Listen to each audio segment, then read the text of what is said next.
Hi అండి, welcome back to our channel. ఈరోజు మనం వీడియోలో ఆంధ్ర స్టైల్లో గోంగూర నిల్వ పచ్చడి ఎలా తయారు చేయాలో తెలుసుకోబోతున్నాము. ఇది మనం ఒకసారి చేసి పెట్టుకుంటే సంవత్సరం వరకు నిల్వ ఉంటుందండి. మనం గోంగూరని ముందుగా కడిగి ఆరపెట్టుకోవాలండి. నీడనే ఆరపెట్టేసుకోవాలి.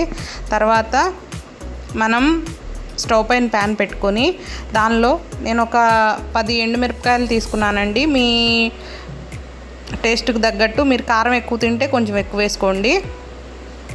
ఈ ఎండుమిరపకాయలని మంచిగా వేయించుకోవాలండి.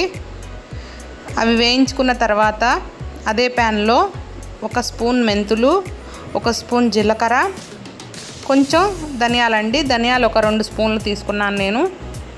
ఇలా తీసుకొని అవి కూడా మంచిగా వేయించుకోవాలండి. వేయించుకున్న తర్వాత వాటిని ఒక ప్లేట్లోకి తీసుకోవాలండి. అలా తీసుకున్న తర్వాత మనం గోంగూరని ఆరపెట్టుకున్నాం కదా, ఆ గోంగూర కూడా వేసుకోవాలి. గోంగూరని మంచిగా వేయించుకోవాలండి. మనం దీన్ని మిక్సీ ఏం పట్టమండి. గోంగూరలో ఆయిల్ అంతా బయటకు వచ్చే వరకు మనం దాన్ని వేయించుకోవాలండి. అలా వేయించుకోవడం వల్ల పచ్చడి ఎక్కువ రోజులు నిల్వ ఉంటుంది. అలా మనం పచ్చిగా ఉంచేస్తే ఎక్కువ రోజులు నిల్వ ఉండదండి, పాడైపోతుంది పచ్చడి. తర్వాత మనం దాన్ని చల్లారి పెట్టుకోవాలి. తర్వాత ముందలగా మనం వేయించి పెట్టుకున్నాం కదా ఎండుమిరపకాయలు, అవన్నీ మనం మిక్సీ పట్టుకోవాలండి. కొంచెం చిన్నులపాయలు వేసుకొని, చింతపండు నేను ముందుగానే కొంచెం చింతపండుని వేడి నీళ్ళలో నానపెట్టి పెట్టుకున్నానండి.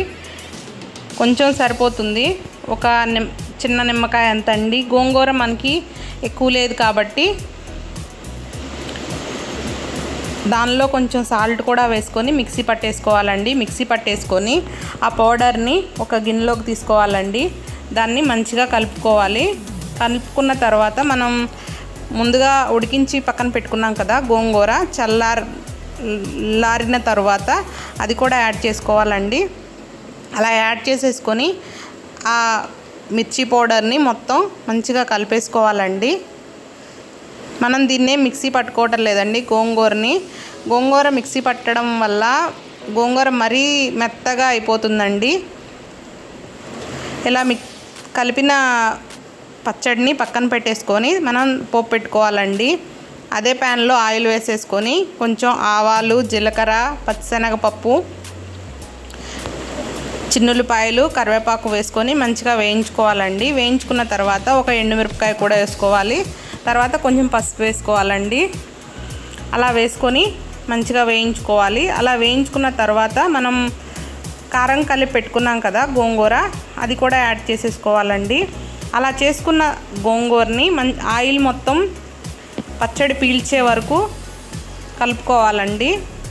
అలా కలిపేసుకున్న గోంగూరని సర్వ్ చేసుకోవడమేనండి. అంతేనండి, గోంగూర ఆంధ్ర స్టైల్లో గోంగూర పచ్చడి. ఇదైతే చాలా టేస్టీగా ఉంటుందండి. వేడివేడి అన్నంలో మనం వేసుకొని తింటే చాలా బాగుంటుంది. ఈ వీడియో నచ్చినట్లయితే ప్లీజ్ లైక్ చేయండి, షేర్ చేయండి, సబ్స్క్రైబ్ చేసుకోండి. Thank you for watching.